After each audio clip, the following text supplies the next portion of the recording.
ஹரே கிருஷ்ணா. ஹரே கிருஷ்ணா. எல்லாருக்கும் ஹரே கிருஷ்ணா. ஹரே கிருஷ்ணா.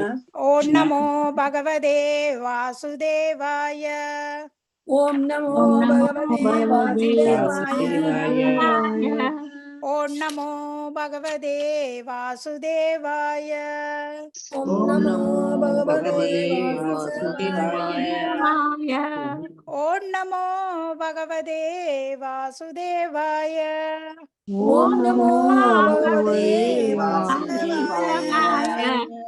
ஹரே கிருஷ்ணா. எல்லாருக்கும் ஹரே கிருஷ்ணா. ஸ்ரீ பிரபுபாதருக்கு ஏ, ஸ்ரீமத் பகவத்கீதாக்கு ஏ. ஹரே கிருஷ்ணா. ஹரிபோ.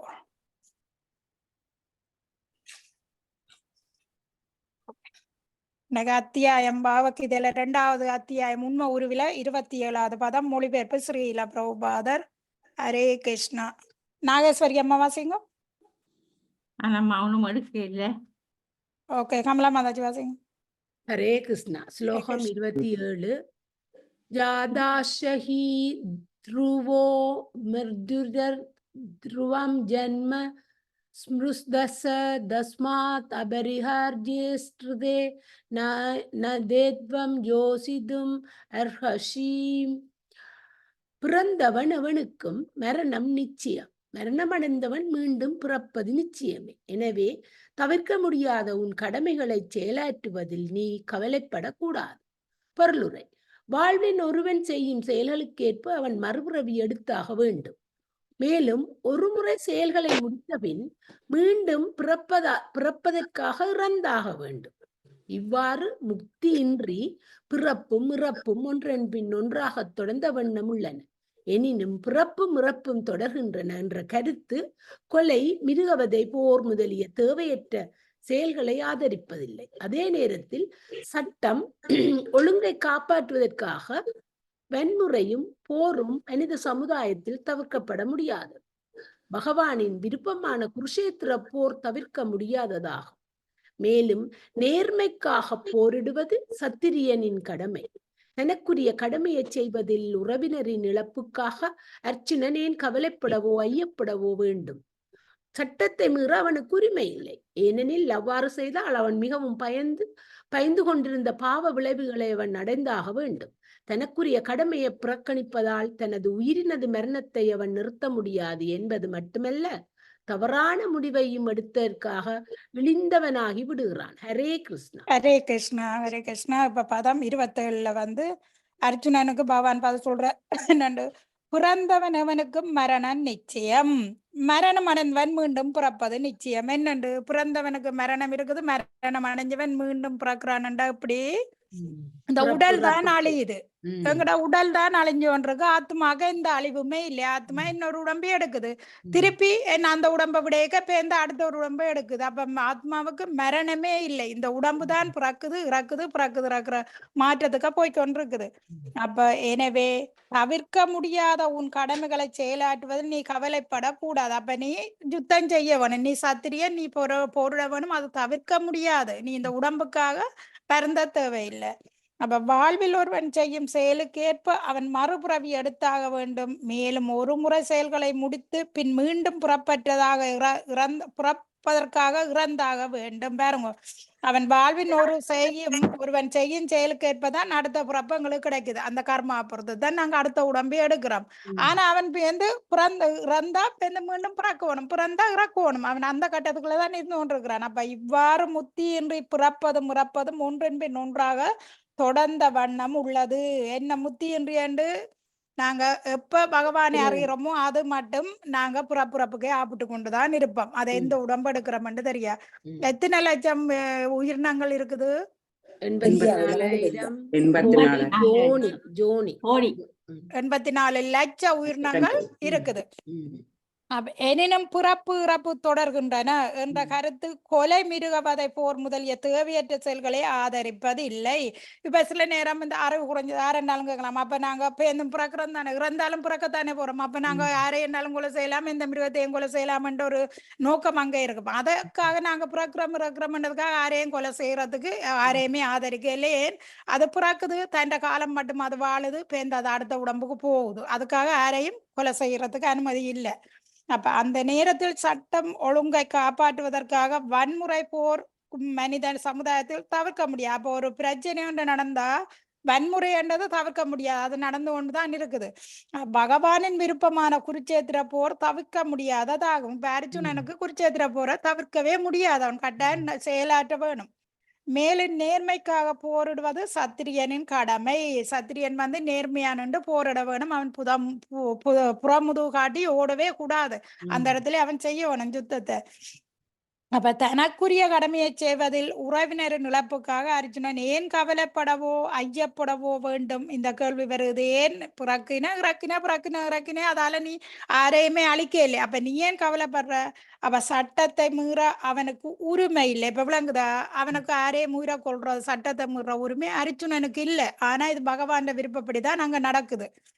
ஏனெனில் அவ்வாறு செய்தால் அவன் மிகவும் பயந்து கொண்டிருந்த பாவ விளைவுகளை அவன் அடைந்தாக வேண்டும். இல்லை என்று சொன்னா இவன் என்ன கொலை செய்தா கட்டாயம் பாவத்தை அனுபவிக்க வேண்டி வரும். அப்ப அது உறவினரை கொண்டு அந்த பாவத்தை தேட அவன் தயாரா இல்லை. இது பகவான் கட்டளைப்படிதான் அங்க நடக்குது. அப்ப தனக்குரிய கடமையை புறக்கணிப்பதால் தனது உறவினரது மரணத்தை அவன் நிறுத்த முடியாது என்பது மட்டுமல்ல, தவறான முடிவை எடுத்ததாக இழிந்தவனாகியும் விடுவான். இப்ப பாருங்க, அவன் என்ன செய்யறான்? அவன் தனக்குரிய கடமை புறக்கணிப்பதால் தனது உறவினர் மரத்தை அவன் தடுக்க முடியாது. அப்படியோ இப்ப அர்ஜுனன் யுத்தம் செய்யலையான்னு சொன்னா பகவான் அவை அழிக்கத்தானே வந்திருக்கிறார். இது அதர்ம அந்த தர்ம யுத்தம் தான் நடக்குது. இந்த யுத்தத்திலே அவை எல்லாரும் இறக்க போறது முதலே முடிவாயிடுது. இப்ப அர்ஜுனன் அந்த இடத்துல நின்று அவன் யுத்தம் செய்யலையான்னு சொன்னாலும் கூட அந்த பேரும் இறக்கத்தான் போயினேன். அப்ப இவன் என்ன செய்வான்? தவறான முடிவை எடுக்கிறான். அர்ஜுனன் பகவான் சொல்ல மீறினான்டா தவறான முடிவு. அப்ப தவறான முடிவு எடுத்தா அது சத்திரியனுக்கு அழகவல்ல, இழிந்த ஆயிடுவான். நீ அர்ஜுனனுக்கு தகப்பன் பக்கத்திலும் பெருமை இருக்கு, தாயின் பக்கமும் பெருமை இருக்கு. ரெண்டு பக்க பெருமையே அர்ஜுனன் இழந்துடுவான். அதாலே அவன் யுத்தம் செய்தே ஆக வேண்டும். ஓகே, அடுத்தது 28 எடுத்துட்டேனம்மா. வாசிங்க. அவிக்யாதீனி பூதானி மத்தியானி பாரத அவ்யக்தனி தானான் ஏவ தத்ர கா பரிதேவனா. மொழிபெயர்ப்பு: படைக்கப்பட்டவை எல்லாமே முதலில் தோன்றாதிருந்து இடையில் தோன்றி இறுதியில் மீண்டும் மீண்டும் மறைகின்றன. எனவே கவலைப்பட என்ன இருக்கிறது? பொருளுரை: இருவித தத்துவாதிகள் ஆத்மா இருப்பதை நம்புவர், நம்பாதவர் என இரு கொள்கையினரை ஏற்கினும் எவ்விதத்திலும் கவலைப்பட காரணமில்லை. வேத ஞானத்தை பின்பற்றுவரால் ஆத்மாவை நம்பாதவர் நாத்திகர் என்று அழைக்கப்படுகின்றனர். இருப்பினும் விவாதத்திற்காய் நாத்திக கொள்கையை நாம் ஏற்றுக்கொண்டாலும் கூட கவலைப்பட காரணமே இதுமில்லை. ஆத்மா ஒரு புறம் இருக்க, படைப்புக்கு முன் ஜடப்பொருள்கள் தோற்றமற்று இருக்கின்றன. தோற்றமற்ற இந்த நுண்ணிலையிலிருந்து தோற்றம் வெளிப்படுகின்றது. உதாரணமாக, வான்வெளியினின்றும் காற்றும், அதனின்று நெருப்பும், நெருப்பிலிருந்து நீரும், அதனின்று நிலமும் முறையை தோன்றுகின்றன. நிலத்திலிருந்து பலவேறு வகையான தோற்றங்கள் உண்டாகின்றன. உதாரணமாக, நிலத்தில் தோற்றமெடுக்கும் ஒரு வான் சுரண்டி கட்டிடத்தை எடுத்துக் கொள்ளுங்கள். அது இடிக்கப்பட்டால் அதன் தோற்றம் மறைந்து இறுதி நிலையில் அணுக்களாக அது மாறுகின்றது. சக்தி பாதுகாப்பின் நியதி எப்போதும் இருக்கின்றது. காலப்போக்கில் பொருட்கள் தோன்றி மறைகின்றன என்பதே வேறுபாடு. எனவே தோற்றமோ மறைவோ எந்த நிலையிலும் கவலைக்கு என்ன காரணமாயிருக்கிறது? எப்படியும் மறைவு நிலையிலும் கூட பொருட்கள் இழக்கப்படுவதில்லை. முதலிலும் முடிவிலும் எல்லா மூலகங்களும் மறை நிலையில் உள்ளன. இடைநேரத்தில் மட்டுமே அவை தோன்றுகின்றனவாதலின் இது உண்மையில் எந்த விதமான வேற்றுமையும் உண்டாக்குவதில்லை. இது இவ்வாறு இருக்க, பகவத்கீதையில் கூறப்பட்ட வேத முடிவை நாம் ஏற்போமையானால் ஜட உடல்கள் அழிவை காலப்போக்கில் அடைகின்றன என்றும், ஆத்மத்த இமே தேகா, ஆத்மாவோ நித்தியமானது என்றும் நித்தியோக்த சீரனை நாம் ஏற்போமையானால் உடல் ஒரு ஆடை போன்றது என்பதை நாம் நினைவுகூற வேண்டும். எனவே ஆடை மாற்றத்துக்கு கவலைப்படுவதே நித்திய ஆத்மாவுடன் ஜட உடலுக்கு உண்மையான இணை இருப்பே கிடையாது. கனவில் நாம் வானில் பறப்பதாகவோ மன்னர் போல தேரில் அமர்ந்திருப்பதாகவோ காணலாம். ஆனால் விழித்தெழுந்த உடனே நாம் வானிலும் இல்லை, நேரிலும் இல்லை என்றறிவோம். ஜட உடலின் நிலையில்லா தன்மையின் ஆதாரத்தின் மீது சுய உணர்வை ஊக்குவிக்கின்றது வேத அறிவு. எனவே ஒருவன் ஆத்மா இருப்பதை நம்பினாலும் நம்பாவிட்டாலும் எவ்வகையிலும் உடல் இழப்புக்காக கவலைப்பட காரணம் ஏதும் இல்லை. ஹரே கிருஷ்ணா. ஹரே கிருஷ்ணா. ஹரே கிருஷ்ணா. பாருங்க, படைக்கப்பட்ட எல்லா உயிரினங்களும் ஆரம்பத்தில் தோன்றாமல் இருந்தன. இந்த எல்லாமே தோன்றாம இருந்தது, அவ்வயகத்தமா தோன்றாம இருந்தன, இடையில் தோன்றுகின்றன, இறுதியில் அழைக்கப்படும் போது மீண்டும் மறைகின்றன. எனவே ஏன் கவலைப்பட வேண்டும்? தோன்றாம இருக்குது, இடையில தோன்றுது, பேர்ந்து மறைக்கப்படுது, இதுக்கெல்லாம் ஏன் கவலைப்பட வேண்டும்? அப்ப ஆத்மா இருப்பதை நம்புபவர், ஆத்மா இருப்பதை நம்பாதவர் என இரு வகை கொள்கையினர் ஏற்றாலும் எவ்விதத்திலும் கவலைப்பட காரணமே இல்லை. எத்தனை பேர் ஆத்மா இருக்கிற நம்புறியல், எத்தனை பேர் இல்லை ஆத்மான்னு நம்புறியா? இருக்குது. ஆத்மா இருக்கு. ஆத்மா இருக்கிறத என்னண்டு உணர்ந்து கொள்றீங்க? எங்களோட உடம்பு உணர்ச்சி எங்கட உடம்பு அசையுது, ஆத்மா இருக்கு. நளின உடம்பு அசையுது, அதுக்காக ஆத்மா இருக்குது. மூச்சு விடுறோம். ஆத்மாவை நம்பாதவர்கள் வேத ஞானத்தை பின்பற்றுபவர்களால் நாத்திகர் என்று அழைக்கப்படுகின்றனர். பாருங்க, ஆத்மா இருக்கிறதை நம்பாதவே எப்படி சொல்லப்படுது? நாத்தியர்கள் என்று சொல்லப்படுது. அப்ப இருப்பினும் விவாதத்திற்காக நாத்திய கொள்கையை நாம் ஏற்றுக்கொண்டாலும் கவலைப்பட காரணமே இல்லை. இருந்தாலும் அவங்க சொல்றத கூட நாங்க ஏற்றாலும் கூட அதுக்கு கவலைப்பட தேவையில்லை. ஆத்மாவின் தனித்தன்மை ஒருபுறம் இருக்க, ஜட பொருட்கள் படைப்பிற்கு முன் தோற்றமற்றிருக்கின்றன. தோற்றமற்ற இந்த நுண்ணிலையிலிருந்து தான் தோற்றம் வழிபடுகிறது. இப்ப தோன்றாம இருக்குது, பிறகு தோன்றுது, அப்ப எல்லாமே வழி வருகிறது. அப்ப ஆகாயத்தில் காற்று உருவாக்கப்பட்டு காற்றில் இருந்து நெருப்பு, பாருங்க, என்ன முதல் ஆகாயத்துல என்ன உருவாக்கப்படுது? காற்று. காற்றில இருந்து நெருப்பு உருவாக்கப்பட்டது, நெருப்பில இருந்து நீர் உருவாக்கப்பட்டது, மேலே நீரிலிருந்து நிலம் உருவாக்கப்பட்டது என்பதை கொண்டு இதனை உணரலாம். உதாரணமாக, நிலத்திலிருந்து தோற்றுவிக்கப்பட்ட ஒரு வானுயர்ந்த கட்டிடத்தை எடுத்துக்கொள்ளுங்கள். அது இடிக்கப்பட்டால் அதன் தோற்றம் மீண்டும் மறைந்து இறுதி நிலையிலே அணுக்களாக மாறுகின்றன. இப்ப என்ன, இது ஒரு கட்டிடம் இடிபட்டா இறுதி நிலைக்கு வந்துடு. எப்படி ஆரம்பத்துல நாங்க ஒன்று சேர்த்து அந்த பில்டிங்கை கட்டுறோமோ, கடைசியில உடைஞ்சு போய்க்க எல்லாமே தூள் தூள இறுதி நிலைக்கு வந்துடுது. சக்தி பாதுகாப்பின் நியதி எப்போதும் இருக்கிறது. ஆனால் காலப்போக்கில் பொருட்கள் தோன்றி மறைகின்றது என்பதே வேறுபாடு. எல்லா சக்தி இருக்குது, என்ன செய்யுது? இப்ப நான் ஒரு குழந்தை பிறக்குதுன்னு சொன்னா, தாயின் வயத்துல இருந்து ஒரு குழந்தை உருவாகி சில காலம் வளர்ந்து பேந்து சில பொருட்களை உற்பத்தி செய்து பேந்து வயதுகமாகி சிலது மறைஞ்சுதானே அப்படியே போறோம். நாங்க தொடர்ந்து இப்படியா இருக்கிறோம். அது மாதிரிதான் இது. எனவே தோற்றமோ மறைவோ கவலைக்கு என்ன காரணம்? ஏன் நாங்க தோன்றதுக்கும் கவலைப்பட தேவையில்லை, மறைகிறதுக்கும் கவலைப்பட போற தேவையில்லை. மறைவு நிலையிலும் கூட பொருட்கள் இழக்கப்படுவது இல்லை. முதலிலும் முடிவிலும் எல்லா மூலகங்களும் தோன்றாத நிலையில் உள்ளன, இடையில் மட்டும் அவை தோன்றுகின்றன. எனவே இதில் எவ்விதமான உண்மையான வேற்றுமையும் இல்லை. அந்த மூலப்பொருள் அப்படியே இருக்குது, தோன்றுதும் மறையுது, இது தான் நடந்து கொண்டிருக்கு. ஆனால் ஜட உடல்கள் காலப்போக்கில் அழியக்கூடியவை. அந்த வந்த இமம் தேகா ஆத்மாவோ நித்தியமானது, நித்தியஸ்தோ சாரீனே என்னும் வேத முடிவை நாம் ஏற்போமானால் இந்த உடல் ஒரு உடையே போன்றது என்பதை நாம் எப்போதும் நினைவு கொள்ள வேண்டும். அப்ப ஆத்மா நித்தியமாக இருக்குது. நாங்க ஒரு உடைய போடுறோம், அதை கலட்டிட்டு இன்னொரு உடைய போடுறோம். வேற நீங்க ஒரு புது உடுப்பு வேண்டி தந்தா வேணுமோ வேண்டாம்னு சொல்லுவீங்களா? வேணும். கவலைப்படுவீங்களா? அப்போ பழைய உடுப்பை விட்டுட்டனே, புது உடுப்பை வேண்டனே கவலைப்படுவீங்களா? இல்ல இல்ல. ஆனா உடுப்புக்கு வேற மாதிரி பாப்போம், எங்கட உடலை விடுறேன்டா வேற மாதிரி பாப்போம், இல்லையா? உடம்பை பற்றி மற்றவ கவலைப்படாயினும் இது உடம்பை பற்றி மற்றவ கவலைப்படுங்க. அப்ப அதுதான் இங்க உள்ள வித்தியாசம். நாங்கள் இந்த உடம்புல நாங்க போக ரெடி இருக்கிறவ கவலைப்படுவீங்க, நீங்க உறுதி கவலைப்படுவீங்க. எல்லாரும் தான் எல்லாரும் அது உண்மை. ஏன்னா நாங்கள் அதுக்குள்ளேயே மூழ்கி பாசத்தை வச்சு போயிருக்கிறோம். மூழ்கி போயிருக்கிறோம். எங்களால சாதாரணமா இதை விட முடியாது. ம். பற்ற உடம்புல வச்சு கொண்டிருக்கிறோம். அழிய போற ம். உடம்புல ம். எங்க வைக்கணும்? அந்த ஆத்மா தான் நித்தியமானது. அது அழிய போறதே இல்லை. இந்த கட்டத்திலும் அழிய ம். போறது இல்லை. இப்ப நான் எந்த பேர் ஜம்னாண்ட பேர்ல இந்த ஆத்மாவோட இந்த உடம்பை ம். வச்சு கொண்டிருக்கிறேன். ம். பேருந்து இன்னொரு உடம்பு எடுக்கத்தான் போறேன். என்ன பேர்ல அங்க போறனோ தெரியாது. நாங்க மறந்துடுறோம். இந்த உடம்புல இருக்கிறத அடுத்த உடம்புக்கு வேற மறந்து போவோம் ம். எல்லாமே. ம். அப்ப இந்த உடல் ஒரு உடைய போன்றது என்பதை நாம் எப்போதும் நினைவு கொள்ள வேண்டும். எனவே ம். உடை மாற்றத்திற்காக கவலைப்படுவது ஏன்? நித்தியமான ஆத்மாவுடன் ஒப்பிடுகையில் ஜட உடலுக்கு உண்மை வாழ்வு இல்லை. இந்த பௌதிகமான இந்த ஜட உடலுக்கு உண்மையான வாழ்வு இல்லை. ஆத்மா தான் நித்தியமா இருந்து கொண்டிருக்குது. அப்ப இது ஒரு கனவை போன்றது. கனவை பாருங்க, கனவு நாங்க இரவு முழுக்க கனவு காண்றோம். பெரிய அரண்மனையில இருக்க காண்றோம். கல்லறிட்டு அடி வேண்ட ரோட்டிலே ஓட கடலுக்கு விழ எப்படியோ எல்லாம் கனவு காண்றோம். விழுத்தெளிஞ்சா அதெல்லாம் உண்மையா? அது இல்ல.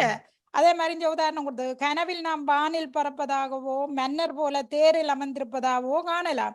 ஆனால் விழித்தெழுந்த உடனே நாம் வானிலும் இல்லை தேரிலும் அமர்ந்திருக்கவும் இல்லை என்பதை அறிவோம். அப்ப ஜட உடலின் நிலையில்லாத தன்மையை ஆதாரமாக கொண்டு வேத அறிவு தன்னுணர்வை ஊக்குவிக்கிறது. எனவே ஒருவன் ஆத்மா இருப்பதை நம்பினாலும் சரி நம்பாவிட்டாலும் சரி எந்த சூழ்நிலையிலும் உடலில் அழிவிற்காக கவலைப்பட காரணம் இல்லை. ஒரு கனவு போன்றதுதான் இந்த உடம்பெல்லாம். கனவுதான் காண்றோம். இரவுல கனவு காண்றோம், அதுல அமர்ந்திருக்கிறோம் இல்ல அமர்ந்திருக்கிறோம். அது போல இந்த உடலை வச்சுக்கொண்டு ஒரு நீர்க்குமிழி எப்படி இருக்கும்? தண்ணியில வந்து நீர்க்குமிழி மறைஞ்சு போற மாதிரி தான் நாங்களும் இந்த உடையில எடுக்கிறோம். இதை விட்டுட்டு இன்னொரு உடல் எடுத்துக்கொண்டு இருக்கிறோம். செல்வராணி அம்மா வாசிப்பாவா? 29 வாசிங்க. கிட்ட இல்ல போல. அம்மா கிட்ட நிக்கிறீங்களோ? தள்ளி போட்டா இல்ல 29 வரட்டும். வருவோம். 29 சர்க்குணம்மா ஏதாச்சும் வாசிங்க. உங்கள்ட்ட புத்தகம் இல்லாத வாய்ச்சா அதை நாங்க விட்டுட்டு நீங்க இதை வாய்ச்சி விடுங்க. இந்த ஸ்லோகம். இத வா- ஆச்சரியவத் பஷ்யதி கச்சித் ஏனாம் ஆச்சரியவத் வதாகி தைவாசனிக ஆச்சரியவத் சைனம் அந்ய ஸ்ருணோதி ஸ்ருத்வாத் ஏன வேதநாசை கச்சித். சர்க்குணம் மாதாஜி. சிலர் ஆத்மாவை ஆச்சரியமாக பார்க்கின்றனர். சிலர் அவனை ஆச்சரியமானவனாக வர்ணிக்கின்றனர். மேலும் சிலர் அவனை ஆச்சரியமானவனாக கேட்கின்றனர். வேறு சிலரோ அவனை பற்றி கேட்ட பின்னும் அவனை புரிந்து கொள்ள இயலாதவராக உள்ளனர்.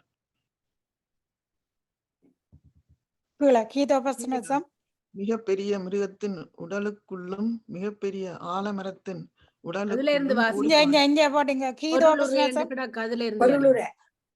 பெரும்பாலும் உபஸ்னத்துக்களை அடிப்படையாக கொண்டது என்பதால் இதே கருத்தை கடபனத்திலும் காண்பதில் அதிசயம் இல்லை. கிளவாசிங்க. ஓகே. மிகப்பெரிய மிருகத்தின் உடலுக்குள்ளும் மிகப்பெரிய ஆலமரத்தின் உடலுக்குள்ளும் கோடிக்கணக்கானவை இணைந்து ஓர் அங்குல இடத்தையே அடைக்கக்கூடிய நுண்கிருமிகளின் உடலுக்குள்ளும் ஒரு அணு ஆத்மா உள்ளது என்னும் உண்மை நிச்சயமாக மிகவும் ஆச்சரியத்துக்கு உரியதாகும். அண்டத்தின் முதல் உயிர்வாளியான பிரமாவுக்கே பாடங்களை கூறிய பெரும் அதிகாரிகளால் விளக்கப்பட்டிருந்தாலும் கூட போதிய அறிவாற்றலும் தவமற்ற மனிதர்களாலும் தனி அணு பொறிவான ஆத்மாவின் வினோதங்களை புரிந்து கொள்ள முடியாது. பௌதிக கருத்துகளில் மயங்கி இருந்தாலும் இக்கால மக்களில் பலரும் நுண்ணியமான ஒரு பொருள் எவ்வாறு மிகச் சிறந்ததாகவும் அளவில் சிறியதாகவும் இருக்க முடியும் என்பதை கற்பனை செய்து கூட பார்க்க முடிவதில்லை. எனவே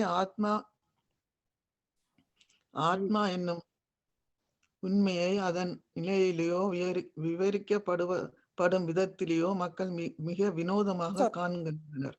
தன்னை உணராமல் செயலாற்றப்படும் அதனை செயல்களும் வாழ்க்கை போராட்டத்தின் இறுதியில் தோற்கடிக்கப்படுவதும் உண்மை என்ற போதிலும் பௌதிக சக்தியால்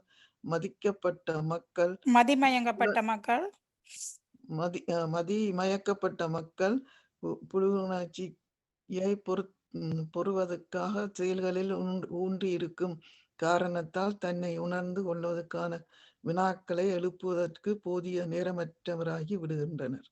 ஆத்மாவை பற்றி எண்ணுவதன் மூலம் பௌதிக துயரங்களுக்கு தீர்வு காண முடியும் என்ற கருத்து இவர்களிடம் இல்லை.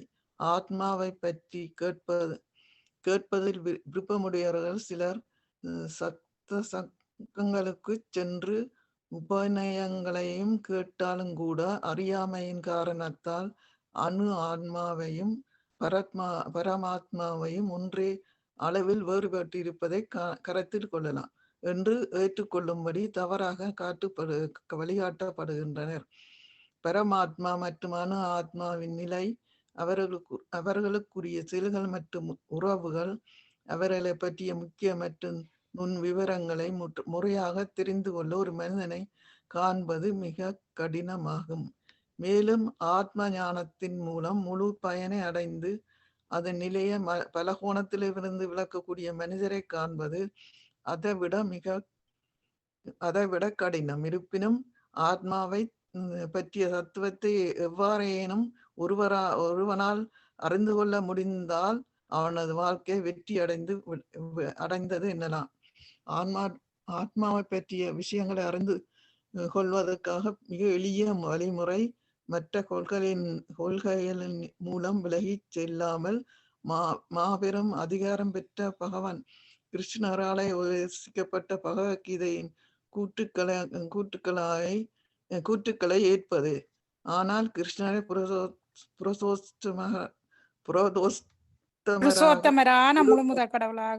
கடவுளாக ஏற்பதற்கு இப்பிறவியிலேயே முப்பிறவியிலேயும் பெரும் தியாகங்களும் தவங்களும் புரிந்திருக்க வேண்டும்.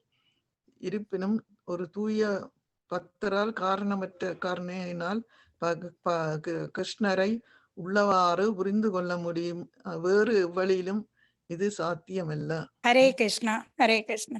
இப்ப பாருங்க, இது ஆச்சரியமா பாக்குறது தான் சொல்லப்படுது. சிலர் ஆத்மாவை ஆச்சரியமாக பார்க்கின்றனர், சிலர் அவனை ஆச்சரியமானவனாக வர்ணிக்கின்றனர். பாருங்க, சில பேர் வந்து இது ஆத்மா இருக்கிறது ஆச்சரியம் பார்க்கறது, சில பேர் அதை ஆச்சரியமா வர்ணிக்கின்றனர், ஆத்மாவை பற்றி வர்ணிக்கின்றனர் ஆச்சரியமா. மேலும் சிலர் அவனை ஆச்சரியமானவனாக கேட்கின்றனர். யார் அவன்? ஆத்மா. அதை வந்து ஆச்சரியமா இப்படி இருக்கும். சில நேரம் நாங்கள் வந்து ஒரு விஷயத்தை ஆச்சரியமா பார்ப்போம், ஒரு நாளும் பார்க்காததை கேட்டுட்டு அதை அப்படி பார்ப்போம். சில பேர் அதை பற்றி ஆச்சரியம் ஏமா வர்ணிப்பம், இப்படி ஒன்று இருக்குது என்று அதை வர்ணிப்பம். சில பேர் என்ன செய்யணும், சிலர் அவனை ஆச்சரியமானவன் என்று கேட்கின்றனர். உண்மையா இதன்று சில இடங்களுக்கு ஏற்ற மாதிரி நாங்கள் அப்படி ஆச்சரியமான கதைகளை கேட்போம். வேறு சிலரோ அவனை பற்றி கேட்ட பின்னும் அவனை புரிந்து கொள்ள இயலாதவராக உள்ளனர். யார் அவன்? இப்ப அங்க அவன் என்றதார ஆத்மா பற்றி தான் இப்ப சொல்லப்படுது. அப்ப அவனை புரிஞ்சு கேட்டா கூட புரிஞ்சு கொள்ள இயலாம இருக்கு. ஆத்மா இருக்குத்தான்ன்றதை புரிஞ்சு கொள்ள முடியாம இருக்கு. அப்ப இது கீதோபநிஷத்துல பெரும்பாலும் உபசனத்துக்களை அடிப்படையாக கொண்டது என்பதால் இந்த கருத்தை கடவுபனத்திலும் காண்பதில் அதிசயம் இல்லை. பாருங்க, மிகப்பெரிய மிருகத்தின் உடலுக்குள்ளும் மிகப்பெரிய ஆலமரத்தின் உடலுக்குள்ளும், அதாவது கோடிக்கணக்கானவை இணைந்து ஒரு அங்குல இடத்தையே அடைக்கக்கூடிய நுண்கிருமிகளின் உடலுக்குள்ளும் பாருங்க, மிகப்பெரிய உடலுக்குள்ளும். இப்ப பாத்தீங்கன்னா யானை இருக்குதானே, யானைக்கே மீது அளவு ஆத்மா தான் இருக்குது. ஒரு ஆத்மா கண்ணால பார்க்க முடியுமா? அந்த ஆனையே இயங்க வைக்கிறது எது? கண்ணால எங்களால பார்க்க முடியாது. ஆத்மா தான் அந்த யானையும் இயங்குது. இந்த சின்ன அற்ப எறும்பு பூச்சியாலும் இயங்குதா இல்லையா? அதுக்கும் அதே அளவு ஆத்மா தான். சின்ன ஆத்மா கண்ணால பார்க்க முடியாது. இந்த ஆலமரத்துக்குள்ள பாத்தீங்கன்னா இந்த பெரிய ஆலமரம், அதுக்குள்ள அந்த விதையை பார்த்தா இப்படி இருக்கும். ஆலமரத்தின் விதை பார்த்துருக்குறீங்களா எல்லாருமே? ஒரு சின்னனா தான் இருக்கும் ஆலமரத்தின் விதை. ஆனா ஆலமரம் பெரிய ஆலமரம். அப்ப கோடிக்கணக்கான வினைந்து ஒரு அங்குல இடத்தை அடைக்கக்கூடிய நுண்கிருமிகளின் உடலுக்குள்ளும் அணு ஆத்மா உள்ளது என்னும் உண்மை நிச்சயமாக மிகவும் ஆச்சரியத்துக்குரியதாகும். அப்ப இது ஆச்சரியமா இல்லையா உங்களுக்கு யோசிச்சு பார்க்க? மிகப்பெரிய உடலிலும் சரி, மிகச்சிறிய உடலுக்கும் சரி, அந்த நுண்ணுயிர் அதுக்கு இருக்குது. அப்ப ஆச்சரியமாக உள்ளது. அண்டத்தின் முதல் உயிர்வாளியான பிரம்மாவிற்கே பாடங்களை கூறிய பெரும் அதிகாரிகளால் விளக்கப்பட்டிருந்தும் கூட போதிய அறிவற்றவர்களாலும் தவமற்ற மனிதர்களாலும் தனி அனுப்பொறியான ஆத்மாவின் வினோதங்களை புரிந்து கொள்ள முடியாது. பிரம்மாவுக்கு இந்த அறிவேமார் கூறின பகவான் கூறுறார் அங்க பிரம்மாவுக்கு. ஆனா அறிவற்ற தவமற்ற மனிதர்களால் இந்த அனுப்பொறியான ஆத்மாவை ஒரு வினோதமா தான் புரிஞ்சு கொள்ள முடியுமே தவிர அதை புரிஞ்சு கொள்ளவே முடியாது. அதனாலதான் இந்த ஆச்சரியமா பாக்குற ஆச்சரியமா வர்ணிக்கிறது கேட்டும் அதை ஆச்சரியப்படுறதுக்கு இதுதான் காரணம். அப்ப தனி அடுத்தது பௌதிக கருத்துக்களில் மயங்கி இருப்பதால் இக்காலத்து மக்கள் பலரும் நுண்ணியமான ஒரு பொருள் எவ்வாறு மிகச் சிறந்ததாகவும் அளவில் சிறியதாகவும் இருக்க முடியும் என்பதை கற்பனை செய்து கூட பார்க்க முடியவதில்லை. இந்த ஆத்மாவை கற்பனை செய்து கூட எங்களை யாராலையுமே பார்க்க முடியாது. இந்த இதை ஏன் நாங்க எல்லாம் அறிவுக்கு உட்பட்டவர்கள், அறிவு மயங்கியவர்கள், எல்லாம் அறிவு குறைஞ்சவர்கள். அப்ப எனவே ஆத்மா என்னும் உண்மையை அதன் நிலையிலோ விவரிக்கப்படும் விதத்திலோ மக்கள் மிக வினோதமாக காண்கின்றனர். பாருங்க, ஆத்மாவை என்னும் உண்மைய நாங்கள் எப்படி விவரிக்கிறோமோ அந்த விதத்துல வச்சுக்கொண்டு மக்கள் சிலர் என்ன செய்யணும், வினோதமாக பாக்குறது கேட்கிறது. அந்த நிலைமையில இருக்குன்னே ஆத்மாவை பற்றி. தன்னை உணராமல் செயல்படுவது அனைத்து செயல்களுக்கும் வாழ்க்கை போராட்டத்தின் இறுதியில் தோற்கடிக்கப்படுவது உண்மை என்ற போதிலும் பாருங்க, நாங்க எங்களை உணராம நாங்கள் என்ன செய்யறோம், வாழ்க்கை போராட்டத்துல எல்லாத்துக்குமே சிக்கப்பட்டு கொண்டிருக்கிறோம் நாங்கள். அப்ப இறுதியில என்ன நடக்கு, தோற்று கொண்டே இருப்போம். யார் எந்த மன்னர்கள் கூட வென்றிருக்கின, புலன்களே யார் வென்றிருக்கின, என்ன முடியாத அரசனால கூட புலன்களே அடக்கினது, தண்ட புலனே அவன் அடக்க இல்லை. இப்ப இந்த மக்களை எப்படி பேர்ந்து அடக்க முடியும்? இப்ப இந்த துபாயில ஓமான்ல பாருங்க, சேர்க்க மழை பெய்விக்கிறோம் கடைசியில எப்படி எந்த மழை வந்திருக்கு, கடவுளின் சட்டத்தில இருந்து ஆறாலும் தப்ப முடியாது. அப்ப பௌதிக சக்தியினால் மதிமயக்கப்பட்ட மக்கள் புலனுணர்ச்சி பெறுவதற்கான செயல்களில் ஊன்றி இருக்கும் காரணத்தினால் தன்னை உணர்ந்து கொள்வதற்கான கேள்விகளை கேட்பதற்கு போதிய நேரமற்றவராகி விடுகின்றனர். இது உண்மை. நாங்க என்ன செய்யறோம், பௌதிகமானதுல அதுல முன்னோறோனும் இதுல முன்னோறும் எப்பவுமே போதுமென்று நாங்க இணைச்சதே கிடையாது. இன்னும் ஆழமாக பற்று வச்சு கொண்டு எல்லாத்திலும் போராடி கொண்டிருக்கிறதால நாங்கள் என்ன இந்த இப்படி ஒரு எங்களை உணர்ந்து ஒரு கேள்வியை ஒரு ஆளுகிட்ட கேட்டு, இப்ப பாவகீதா கிளாஸுக்கு வாங்கோண்டா இத்தனை பேர் வரையின, ஒரு நல்ல கிளாஸ் நடக்க வாங்கோண்டா இத்தனை பேர் வரையின, நேரம் இல்லை, எங்களுக்கு நேரம் இல்லை. அப்ப அதை கேட்கறதுக்கு நேரம் இல்லை. அதுக்கு என்ன காரணம், பௌதிக விஷயத்துல ஆழ்ந்து போயிருக்கிறதால இதை பற்றி கேட்கறதுக்கு நேரம் இல்லை. அப்ப ஆத்மாவை பற்றி எண்ணுவதன் மூலம் பௌதிக துயரங்களுக்கு தீர்வு காண முடியும் என்ற கருத்தே இவர்களிடம் இல்லை. ஆத்மா நித்தியமானது, சனாதனமானது, ஆத்மாவை அழிக்க முடியாது. எங்கட தன்னுணர்வு கடவுளிட சரணடைகிறது, அதை எல்லாத்தையுமே நாங்க மறந்து போயிருக்கேக்க எந்த பிரச்சனைக்கும் தீர்வு காண முடியாது. அப்ப ஆத்மாவை பற்றி கேட்பதில் விருப்பமுடைய சிலர் சத் சங்கங்களுக்கு சென்று உபாசனங்களை கேட்பதிலும் கூடிய அறியாமையின் காரணத்தினால் அணு ஆத்மாவும் பரமாத்மாவும் ஒன்றே அளவில் வேறுபட்டிருப்பதை கருத்தில் கொள்ளாமல் பாருங்க, சில நேரம் சில பேர் சத் சங்கத்துக்கு போயினே அங்க இந்த கிளாஸ்களை கேட்டும் கூட அவையால அந்த பரமாத்மா வேறு அணு ஆத்மா வேறு என்றதை கூட புரிஞ்சு கொள்ள முடியாத நிலைமையில இருக்கிறேன். பரமாத்மாண்டா என்ன, அணு ஆத்மாண்டா என்ன?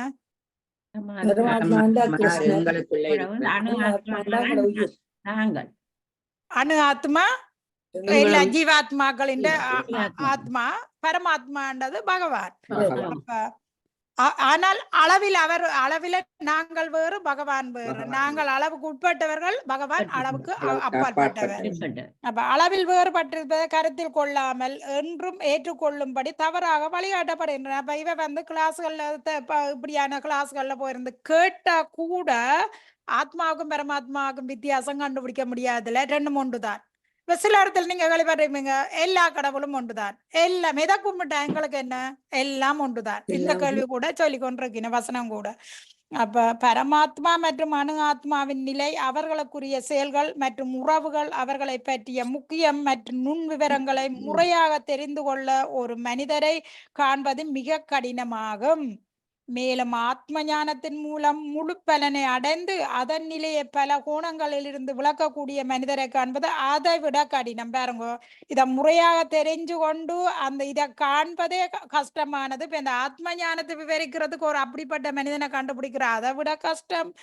அப்ப இருப்பினும் ஆத்மாவை பற்றி தத்துவத்தை எவ்வாறேனும் ஒருவனால் அறிந்து கொள்ள முடிந்தால் அவனது வாழ்க்கை வெற்றி அடைந்தது எனலாம். என்ன அவன் வெற்றி அடைந்ததின் காரணம்? இப்ப என்ன சொல்றார் பகவான் அர்ஜுனனுக்கு, இந்த உடல் ஒரு ஆடியம் ஆத்மா போல, நீ அதுக்காக கவலைப்படாத, ஆத்மா நித்தியமானது, நாங்கள் என்ன செய்யறோம்? உடல் தான் நித்தியமானது, ஆத்மா பற்றி இணைக்கிறமே இல்லை. ஆத்மா பற்றி இணைக்கணும். நான் உடல் அல்ல.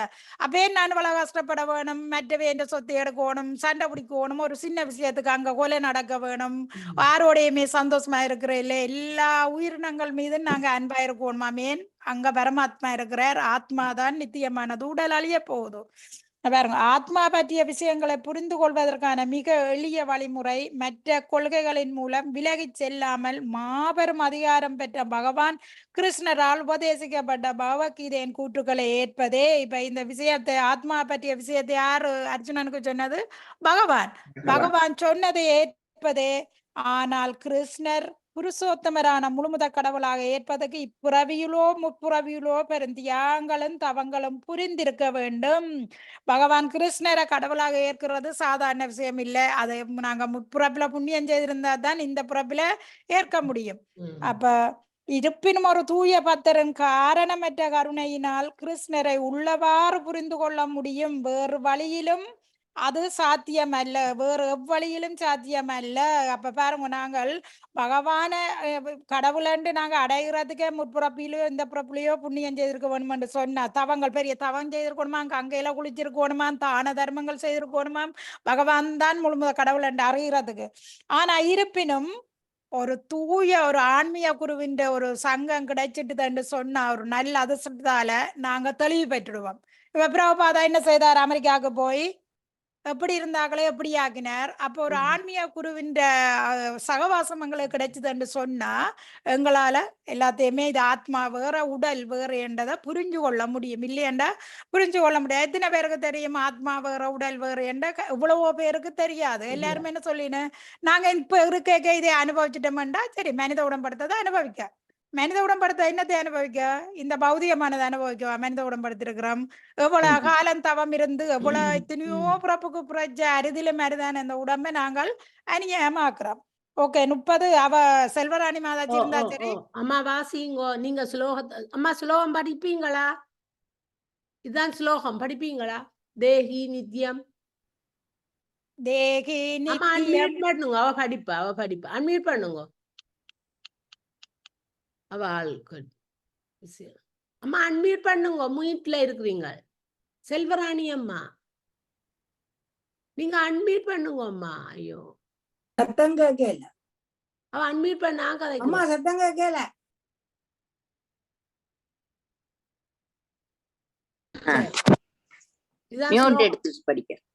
ஸ்லோகம் ஸ்லோகம் 30. தேகீம் நித்யம் அவத்யோயம் தேகே சர்வஸ்ய பாரத தஸ்மாத் சர்வாணி பூதானி நத்வம் சோசிதும் அர்ஹசி. பகவத்கீதை உண்மை உருவில். தேகீம் உரிமையாளன் நித்தியம் நித்தியமாக அவத்ய கொல்லப்பட முடியாதவன். சரியா கருத்தழுத்துல அதுல துவங்கி வாசிங்க. இந்த கருப்பா இருக்கு மேல என்னம்மா? நளினா கொஞ்சம் பொறுங்க. அவங்க எந்த குரல் தான் அந்த கேக்குறது பாடி இல்ல அம்மா. இந்த பாருங்கோ, பரத குல தோன்றலே அதுல இருந்து படியுங்க. இப்ப காட்டுறேன் நான் அம்புக்குறியால, அதுல இருந்து படியுங்க. காட்டுங்க பாட்டுறேன் பாருங்கோ. இந்த பரத குலம் பரத குல தோன்றலே உடலில் உறைபவன் ஒருபோதும் அழிக்கப்பட முடியாதவன். எனவே எந்த உயிர் வாய்க்காகவும் நீ வருந்த வேண்டிய தேவை இல்லை. பொருளுரை. அறிவற்ற ஆத்மாவை பற்றிய விளக்கத்தை இத்துடன் முடிக்கிறார் பகவான். அழிவற்ற ஆத்மாவை பலவிதமாக விளக்கியதன் மூலம் உடல் தற்காலிகமானதென்றும் ஆத்மா நித்தியமானதென்றும் பகவான் கிருஷ்ணர் நிலை நிறுத்தி உள்ளார். எனவே தனது பாட்டனரும் ஆசிரியரும் அதாவது பீஷ்மரும் துரோணரும் போரில் இறந்து விடுவார்கள் என்ற பயத்தினால் சத்திரியரான அரிச்சுனன் தனது கடமையை புறக்கணிக்க கூடாது. ஆத்மா என்று ஒரு பொருள் இல்லை என்றோ, இரசாயன பொருட்களை கலப்பதன் விளைவாக ஒரு குறிப்பிட்ட சூழ்நிலையில், அதாவது முதிர்ச்சி பெற்ற சூழ்நிலையில் உயிருக்கான அறிகுறிகள் தோன்றுகின்றன என்றோ வீணாக கற்பனை செய்து கொண்டிராமல் ஸ்ரீ கிருஷ்ணன் அதிகாரத்தன்மையை ஏற்று ஜட உடலிலிருந்து வேறுபட்டதான ஆத்மா என ஒன்று இருப்பதை நம்ப வேண்டும். ஆத்மா நித்தியமானது என்ற போதிலும் வன்முறை ஆதரிக்கப்படுவதில்லை. அதே சமயம் போரின் சமயத்தில் வன்முறைக்கான தேவை இருப்பதால் அது மறுக்கப்படுவதும் இல்லை. எனினும் அத்தேவையான கொஞ்சம் மேலே எடுங்கள் கமலா, கொஞ்சம் மேலே எடுங்க. அத்தேவையானது கடவுளின் அனுமதியை கொண்டு நிர்ணயிக்கப்படுகின்றது. மனம் போன போக்கில் செயல் ஆற்றக்கூடாது. ஹரே கிருஷ்ணா, ஹரே கிருஷ்ணா. நன்றி அம்மா. இந்த சுலோகத்தோட இந்த ஆத்மா பற்றின கதை முடியுது. கிருஷ்ணர் இவ்வளவு நேரம் திருப்பி திருப்பி இந்த சுலோகம் முழுக்கெல்லாம் என்ன செய்தவர், ஆத்மா பற்றியே சொல்லி கொண்டு வந்தவர் இந்த சுலோகத்தோட முடிக்கிறார். பாருங்க, பாரத குலத்தோன்றலே உடலின் உறைபவன் ஒருபோதும் அழிக்கப்பட முடியாதவன். யார் உடல்ல உரைகிறான்? ஆத்மா. அவன் ஒரு நாளும் அழிக்கப்பட முடியாதவன். எனவே எந்த உயிர்வாளிக்காகவும் நீ வருந்த வேண்டிய தேவையில்லை. நீ பீஷ்மரோ துரோணரோ எந்த உயிருக்கு நீ வருந்தாதே, அவன் நித்தியமாக ஆத்மா இருக்கிறான். அப்ப இதுல என்ன சொல்றார்? அழிவற்ற ஆத்மாவை பற்றிய விளக்கத்தை இத்துடன் முடிக்கின்றார் பகவான். அழிவற்ற ஆத்மாவை பலவிதமாக விளக்கியதன் மூலம் உடல் தற்காலிகமானது என்றும் ஆத்மா நித்தியமானது என்றும் பகவான் ஸ்ரீகிருஷ்ணர் நிலையுறுத்தியுள்ளார். எத்தனையோ கோணத்திலே ஆத்மா இருக்கிறதுக்கு உதாரணம் கொடுத்து கொண்டே வந்தார். உடல் அழியுது, ஆத்மா இருக்குதுண்டு. அப்ப இந்த சுலோகத்தோட அந்த ஆத்மாவின் கதையை அவர் முடிக்கிறார். எனவே தனது பாட்டனாரும் ஆசிரியரும் அதாவது பீஷ்மர் துரோணரும் போரில் இறந்து விடுவார்கள் என்ற பயத்தினால் சத்திரியனான அர்ஜுனன் தனது கடமையை புறக்கணிக்க கூடாது என்று அவர் சொல்றார். அவை எல்லாரும் இருப்பின நீ பயப்படாத, போற செய். ஆத்மா என்று ஒரு பொருள் இல்லை என்றோ, இரசாயன பொருட்களை கலப்பதன் விளைவாக ஒரு குறிப்பிட்ட சூழ்நிலையில், அதாவது முதிர்ச்சி பெற்ற சூழ்நிலையில் உயிருக்கான அறிகுறிகள் தோன்றுகின்றனவென்றோ வீணாக கற்பனை செய்து கொண்டிராமல் ஸ்ரீ கிருஷ்ணரின் அதிகாரத்தன்மையை ஏற்று ஜட உடலில் இருந்து வேறுபட்டதான ஆத்மா என ஒன்றிருப்பதை நம்ப வேண்டும். பகவான் கிருஷ்ணர் தான் இப்ப அர்ஜுனனுக்கு குருவா இருக்கிறாரு. கிருஷ்ணர் சொல்றதை விட வேற யாரும் சொல்லி அங்க பெரிய கிருஷ்ணரை தவிர யாராலும் இதை உறுதிப்படுத்த முடியாது. பகவானை உறுதிப்படுத்துறாரு, நீ யுத்தம் செய், ஆத்மா உண்டு இருக்குது, அது அழியாதது, உடல் தான் அழிய போதண்டு. ஸ்ரீ கிருஷ்ணரின் அதிகாரத்தன்மை ஏற்றி ஜட உடலில் இருந்து வேறுபட்டதான ஆத்மா என ஒன்றிருப்பதை நம்ப வேண்டும். ஆத்மா நித்தியமான என்ற போதிலும் வன்முறை ஆதரிக்கப்படுவது இல்லை. இப்ப பாருங்க, இப்ப எல்லாருமே மகுதனமான கதைகள், ஆத்மா அழிக்கப்படையில தானே, அப்ப நான் யாரையுமே கொலை செய்யலாம், எதையும் செய்து கொள்ளலாம் என்ற எண்ணம் யாருக்குமே இருக்கக்கூடாது. நாங்க யாரையுமே கொலை செய்யக்கூடாது. இப்ப யுத்த காலத்திலே அவைக்கு கொல்றதுக்கு யுத்தம் செய்யறதுக்கு தான் அந்த இடத்துல நின்று பகவான் சொல்ற வழியா அதுக்கு எல்லாரையும் போய் நீ கொண்டுடுவான்னு அர்ஜுனனுக்கு சொல்ல இல்லை. எது தேவைப்படுதோ அந்த இடத்துல சத்திரியன்ற தர்மத்தை செய்யத்தான் பகவான் சொல்றார். அதே சமயம் போரின் சமயத்தில் வன்முறைக்கான தேவை இருப்பதால் அது மறக்கப்படுவதும் இல்லை. யுத்தம் என்று போனா அங்க வன்முறை கட்டாயம் இருக்கும், அதை மறக்கப்பட முடியாது. எனினும் அத்தேவையானது கடவுளின் அனுமதியை கொண்டு நிர்ணயிக்கப்படுகிறது. இப்ப அங்க யார் சொல்லி கொண்டிருக்கிறது? கிருஷ்ணர் அர்ஜுனனை சொல்லி கொண்டிருக்கிறார். அப்ப மனம் போன போக்கில் செயலாற்ற கூடாது. பகவான் மனம் போன போக்குல நீ செயல்படன்னு அர்ஜுனனுக்கு சொல்லல. பகவான் என்ன சொல்றாரு அதை செய்ய சொல்லித்தான் அர்ஜுனனுக்கு பகவான் சொல்லி கொண்டு இந்த ஸ்லோகத்தோட இந்த ஆத்மா பற்றின கதையை முடிக்கிறார். அடுத்தது 31வது ஸ்லோகம். இன்பம் மாதாஜி இருக்கிறாவா? இன்பம் மாதாஜி 31 நீங்க தான். இந்த மெட்ட வேலை புத்தகம் இருக்குதானே?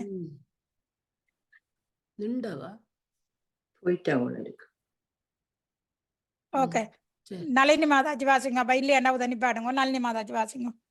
நிக்கிறா, ஐயோ நிக்கிறா, அவ காண இல்லையே, தூர போட்டா. சரி, கூப்பிடுறேன் நான் போன் பண்ணி. நீங்கள் அவ சர்வகதா. நளினி மாதாஜி கூப்பிடுங்க, கூப்பிட்டு பாருங்க. நிக்கிறா. இல்ல அவ தூர போட்டா நளினாக்கா வாசிக்கட்டும். இப்ப நளினாக்கா அவங்க போட்டா போல. மஞ்சு மாதாஜி இருக்கிறீங்களா? பண்ணாளுக்கு வாசிக்கிறேன். நளினி மாதாஜி அன்மியூட் பண்ணுங்க. சரி, சாரியா. சத்வ தர்மம் தர்மம் அபி சரவேஷ்ட ந விசும்பியத் அர்ஹஷி தர்ம் யாத்தி யுத்தாச் சரோயோன்யத் சத்திரிய சய த வித்யதே. சத்திரியன் என்ற முறையில் உனக்கென்று உரிய கடமையை பற்றி கருதும் போது தர்மத்தின் கொள்கைகளுக்காக போர் விடுவதை காட்டிலும் வேறு சிறந்த கடமை உனக்கில்லை. எனவே தயக்கம் தேவையில்லை. பொருளுரை: சமுதாய அமைப்பின் 4 பிரிவுகளில் சிறப்பான நிர்வாகத்திற்காக இருக்கக்கூடிய 2ஆம் பிரிவினர் சத்திரியர் என்று அழைக்கப்படுகின்றனர். சத் என்றால் தீங்கு என்றும் திராயதே என்றால் பாதுகாப்பு அளிப்பது என்றும் பொருள். தீங்கிலிருந்து பாதுகாப்பவர் சத்திரியர் என்று அழைக்கப்படுகின்றார். சத்திரியர்கள் காடுகளில் வேட்டையாடுவதற்கு பயிற்சி அளிக்கப்படுகின்றனர். சத்திரியன் காட்டுக்கு சென்று புலியிடம் நேருக்கு நேர் சவால் விட்டு தனது சக்தியை கொண்டு அதனுடன் சண்டையிடுவார்.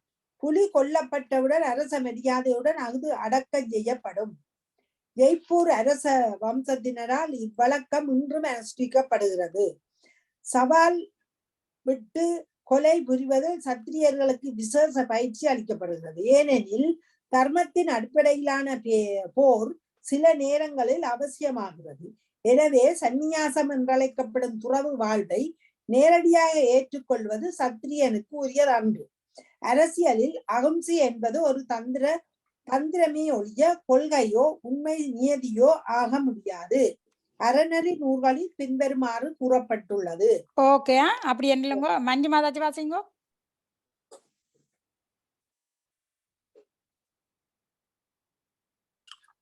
ஆவேசோ மிதோ அந்யோனியம், அதுல எந்த வாசிங்க மஞ்சு மாதாஜி.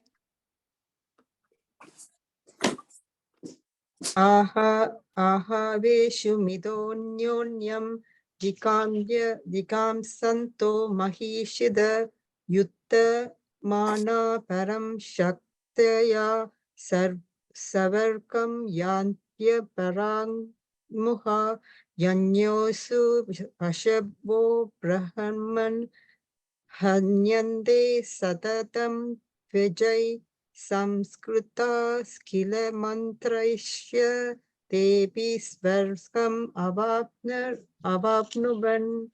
யாகத்தில் விலங்குகளை பலியிடும் அந்தணன் ஸ்வர்ண லோகங்களை அடைவது போல சத்திரியனானவன் தம்மீது பொறாமை கொண்ட மன்னனை எதிர்த்து போர் புரிவதால் மரணத்திற்கு பின் ஸ்வர்க்க லோகங்களை அடையும் தகுதியை பெறுகின்றான்.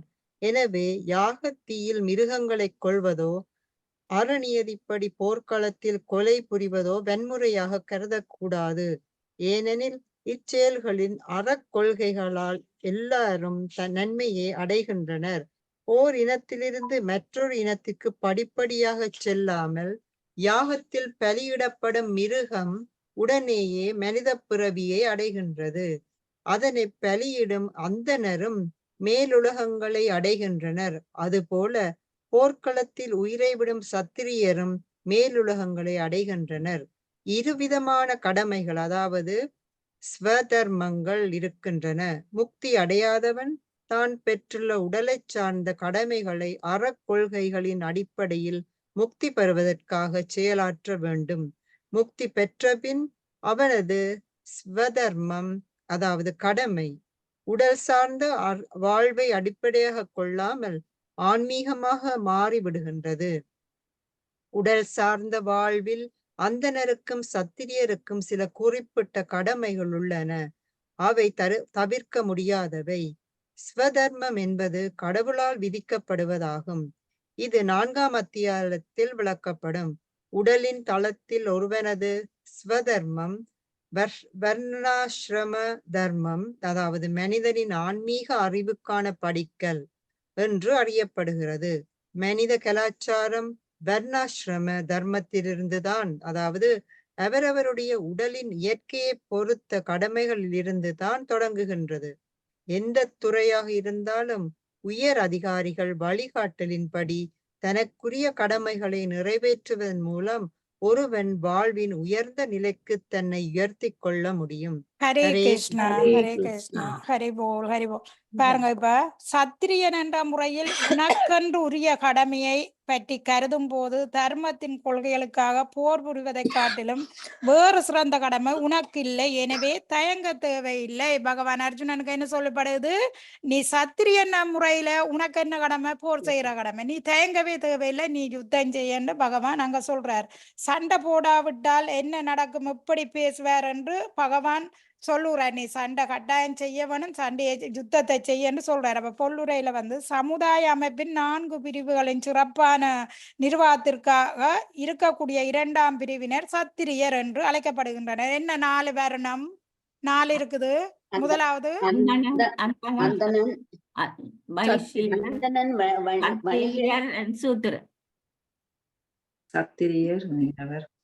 முதலாவது என்ன? மஞ்சு மத சொல்லுங்க. முதலாவது பிராமணர், பிராமணர், சத்திரியர், வைசியர், சூத்திரர். அப்ப இல்ல 2வது பிரிவுல யார் வரையின? சத்திரியர் வரையின 2வது பிரிவுல. சத்திரியர் என்று அழைக்கப்படுற. சத் என்றால் தீங்கு என்றும், திராயதே என்றால் பாதுகாப்பளிப்பது என்றும் பொருள். அந்த சத்திரிய என்ற சொல்லுக்கு இதுதான் பொருள். என்ன? தீங்கில இருந்து பாதுகாப்பளிப்பவர் தான் சத்திரியர். அதான் சத் திராயதே இந்த சொல். அந்த சத்திரியதை 2ஆ பிரிச்சு சொல்லி இருக்கு. தீங்கில இருந்து பாதுகாப்பவர் சத்திரியர். அப்ப தீங்கில் இருந்து பாதுகாப்பவர் சத்திரியர் என்று அழைக்கப்படுகிறார். சத்திரியர்கள் காடுகளில் வேட்டையாடுவதற்கு பயிற்சி அளிக்கப்படுகின்றனர். காட்டுக்கு சென்று புலிகளோட நேருக்கு நேர் சவால் விட்டு யுத்தம் செய்து அங்கதான் அந்த யுத்தத்தை பழகினர். அப்ப தனது கத்தியை கொண்டு அதனுடன் சண்டையிடுவான். புலி கொல்லப்பட்டவுடன் அரச மரியாதையுடன் அது அடக்கம் செய்யப்படும். அதை கூட காட்டில போய் புலியோட சண்டை பிடிச்சிட்டேன்னு அது புலி இறந்து போச்சுன்னு தூக்கி போட்டுட்டு வார இல்லை. அந்த புலிக்கும் அரச மரியாதை கொடுத்து அடக்கம் செய்யப்படுது. அது இப்ப கூட ஜெய்ப்பூர்ல அந்த அரச வம்பத்தினர் இது இப்ப கூட நடந்து கொண்டிருக்கு. தொடர்ந்து இப்ப நடக்குது. இது ஜெய்ப்பூர் அரச வம்சத்தினரால் இவ்வழக்கம் இன்றும் அனுஷ்டிக்கப்படுகிறது. சவால் விட்டு கொலை புரிவதில் சத்திரியர்களுக்கு விசேஷ பயிற்சி அளிக்கப்படுகிறது. புலியோட சண்டை பிடிக்கிறது சுகமான வழியா? அதுவும் ஒரு சவால் தான். நாங்க புலியோட யுத்தம் செய்யறோம்டா. ஏனெனில் தர்மத்தின் அடிப்படையிலான போர் சில நேரங்களில் அத்தியாவசியம் ஆகிறது.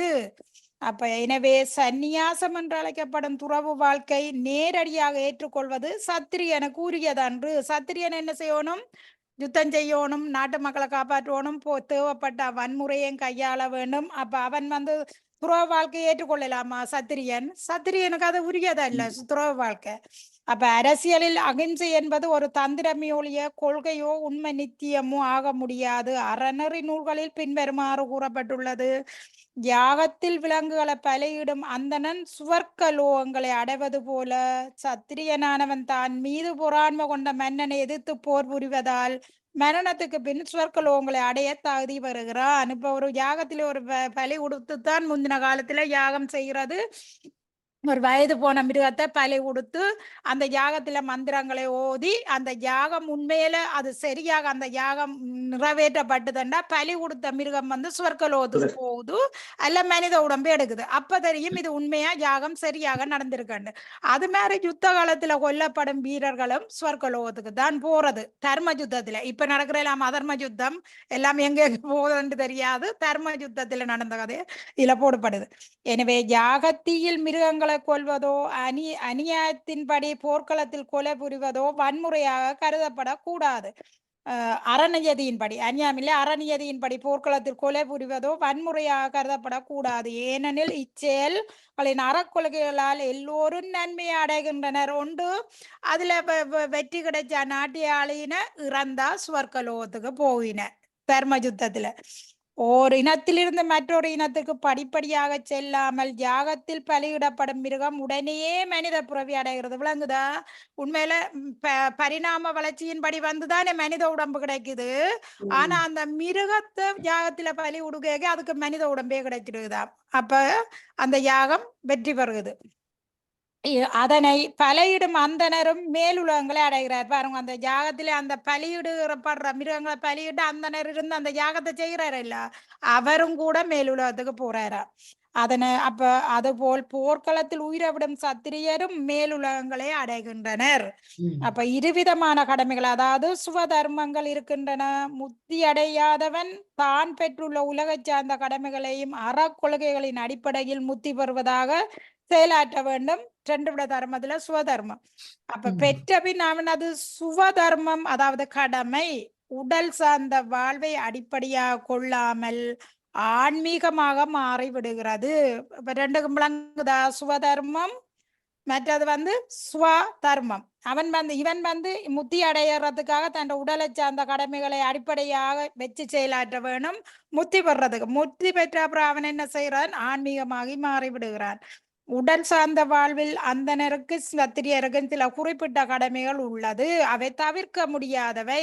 அந்தனருக்கு என்ன கடமை, சத்திரியருக்கு என்ன கடமை பாருங்க. இல்ல, சுவதர்மம் என்பது கடவுளால் விதிக்கப்படுவது ஆகும். சுவதர்மம் இது 4ஆம் அத்தியாயத்தில் விளக்கப்படும் படம். உடலின் தளத்தில் ஒருவனது சுவதர்மம் வர்ணாசிரம தர்மம், அதாவது மனிதம் ஆன்மீக அறிவுக்கான படிக்கல். என்ன வர்ணாசிரமம்? அந்தனர், பிராமணர், சத்திரியர், வைசியர், சூத்திரர் என்று அழைக்கப்படுகின்றன. மனித கலாச்சாரம் வர்ணாசிரம தர்மத்தில் இருந்துதான், அவருடைய உடலின் இயற்கையை பொறுத்து கடமையில் இருந்துதான். பாருங்க, வர்ண கலாச்சாரம் வர்ணாசிரமம், அதாவது அவையவேன்ற உடலிலேயே பொறுத்து தான் அந்தனருக்கு சரி, சத்திரியரா இருந்தாலும் சரி, வைசியரா இருந்தாலும் சரி, சூத்திரரா இருந்தாலும் சரி, அவையவேண்ட உடல் அமைப்பு அதை பொறுத்துத்தான், அவையண்ட குணங்களை பொறுத்துத்தான் அந்த 4 வர்ணமும் அமைக்கப்படுகிறது. அப்ப தொடங்குற எத்துறையாக இருந்தாலும் உயர் அதிகாரிகளின் வழிகாட்டலின்படி தனக்குரிய கடமைகளை நிறைவேற்றுவதன் மூலம் ஒருவன் வாழ்வின் உயர்ந்த நிலைக்கு தன்னை உயர்த்தி கொள்ள முடியும். இப்ப அர்ஜுனனுக்கு யார் அங்க உயர் அதிகாரியாக இருந்த அறிவை கொடுக்கிறது? பகவான் கிருஷ்ணர் அங்க இருந்து அறிவை கொடுக்கிறார். அப்ப அதை அர்ஜுனன் கேட்டான் என்று சொன்னா அவனால உயர்ந்த நிலைக்கு தன்னை உயர்த்தி கொள்ள முடியும். இல்லையண்டா இழிவடைவா என்று பகவான் சொல்லி கொண்டிருக்கிறார். நீ இதை கேட்டியண்டா நன்மை பெறுவா, இல்லையண்டா இழிவடைவா என்று பகவான் சொல்றார். ஓகே, 32 இன்பமாதாஜி வாசிங்க. இன்பமாதாஜி சொல்றத கேளுங்க. இல்ல கமலா, சொல்றத கேளுங்க. வாசிச்சு போட்டு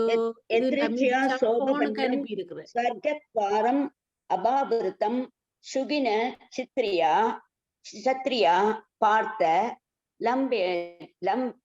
லபந்தே யுத்தம் யுத்ருஷம். பார்த்தனே, வலிய வரும் போர் வாய்ப்புகள் ஸ்வர்கலோகத்தின் கதவுகளை திறந்து விடுவதால் அவற்றை பெரும் அரச குலத்தோர் மகிழ்கின்றனர். பொருளுரை: இப்போரில் நான் நன்மை ஏதும் காணவில்லை. இது நிரந்தரமாக நரகத்தில் வசிப்பதற்கு வழிவகுக்கும் என்று கூறிய அர்ஜுனனின் மனப்பான்மையை உலகின் பரமகுருவான பகவான் கிருஷ்ணர் கண்டிக்கின்றார். அர்ஜுனனின் இது போன்ற வார்த்தைகள் அறியாமையின் காரணமாக எழுந்தவை. தனக்குரிய கடமையை ஆற்ற வேண்டிய நேரத்தில் அகிம்சையை கடைபிடிக்க விரும்பினான் அர்ஜுனன். போர்க்களத்தில் நின்று கொண்டிருக்கும் சத்திரியன் அகிம்சையை கடைபிடிக்க போவதாக கூறினால் அது முட்டாள்களின் கொள்கையாகும். வியாசதேவரின் தந்தையும் பெரும் முனிவருமான பராசரால் ஏற்றப்பட்ட பராசர ஸ்மிருதி எனும் அறநெறி நியமத்தில் பின்வருமாறு கூறப்பட்டுள்ளது: சத்ரியோகி பிரஜாரட்சன் சஸ்திர பாணி பிரகண்டன் நிர்ஜித்ய பரசைன்யதி ஸ்ருதிம் தர்மேன பாலயேத். எல்லா விதமான துயரங்களில் இருந்தும் குடிமக்களை காப்பது சத்திரியனின் கடமை என்பதால் சட்டம் ஒழுங்கை காப்பாற்றுவதற்காக சில சமயங்களில் அவன் வன்முறையை கையாள வேண்டும். பொறாமை எண்ணம் கொண்ட மன்னர்களின் படை வீரர்களை வென்று உலகம் முழுக்க தர்மத்தின் அடிப்படையில் அவன் ஆட்சி செலுத்த வேண்டும். எப்படி பார்த்தாலும் சண்டையில் இருந்து விலக அர்ஜுனனுக்கு காரணம் ஏதும் இல்லை. தனது எதிரிகளை வென்றால் அரசை அனுபவிப்பான். போரில் இறந்தாலோ அவனுக்காகவே திறந்திருக்கும் கதவுகளின் மூலம் மேலுலகில் பிரவேசிப்பான். எந்த விதத்தில் பார்த்தாலும் போரிடுதல் அவனுக்கு நன்மையே.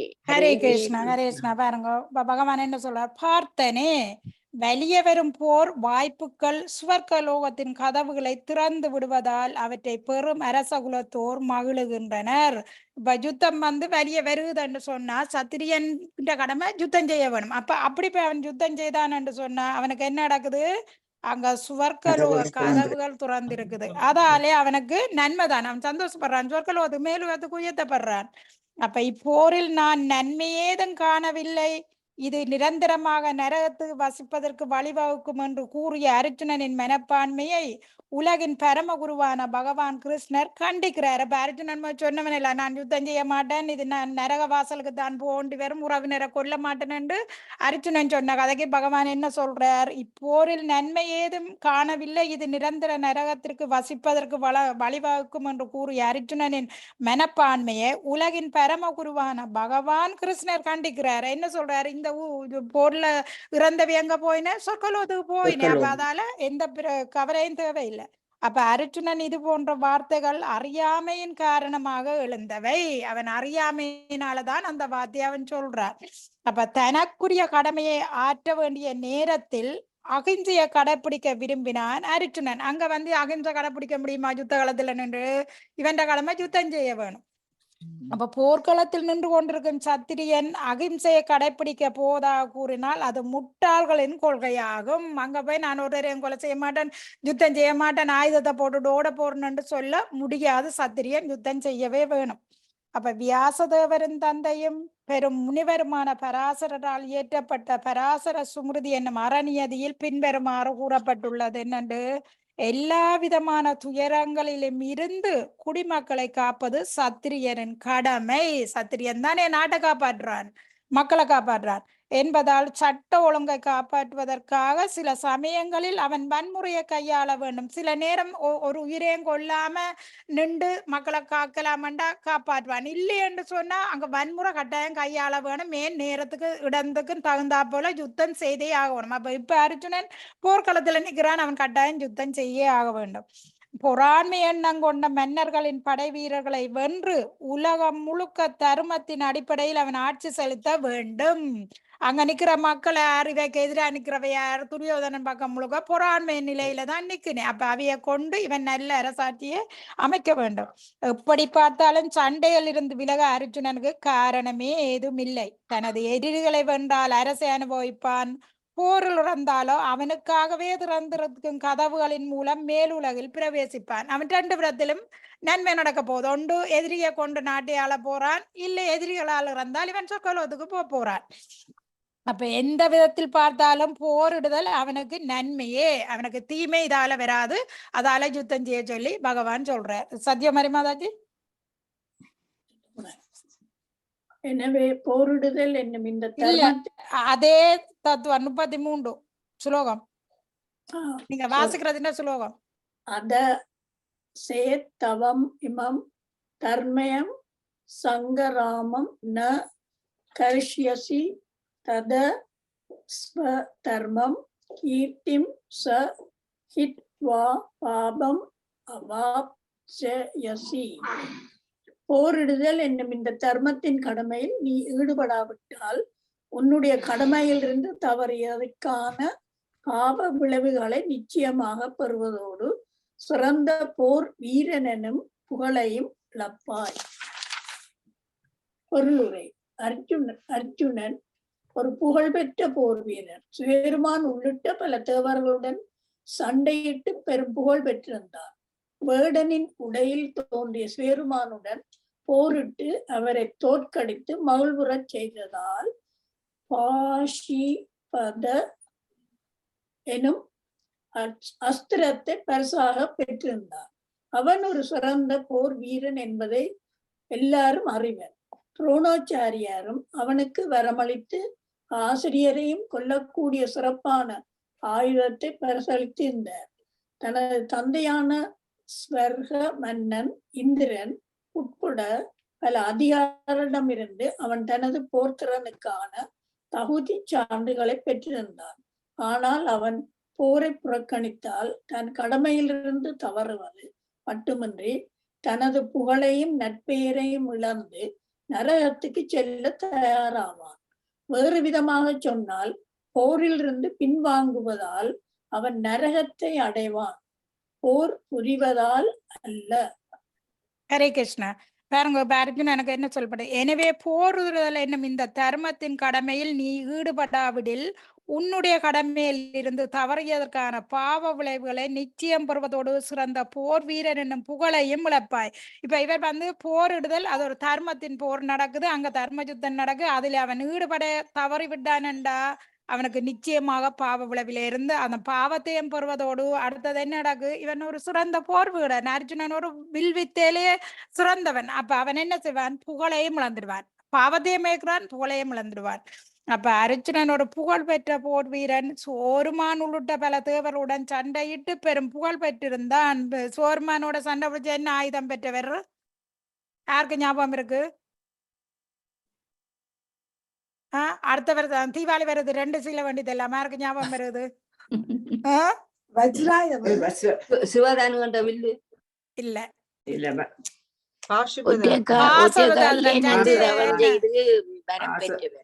மஞ்சு மாதாஜி ஹரிபோல் பாஸ்வதாத்திரம் தான் சோர்மானோட யுத்தம் செய்து பாஸ்வதாத்திரம் மறுக்கிறார் அர்ஜுனன்.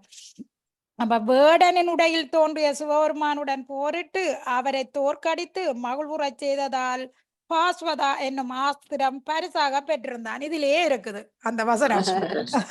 அப்ப அவன் ஒரு சிறந்த போர் வீரன் என்பதை எல்லோரும் அறிவார். சோர்மானே அவரோட சோர்மான் என்ன மாறு வேடத்துல வந்து சண்டை பிடிக்கிறார் அர்ஜுனன் திறமையை வழிகாட்டுறதுக்காக, அங்க பாஸ்வாத்திரத்தை கொடுக்குறார்.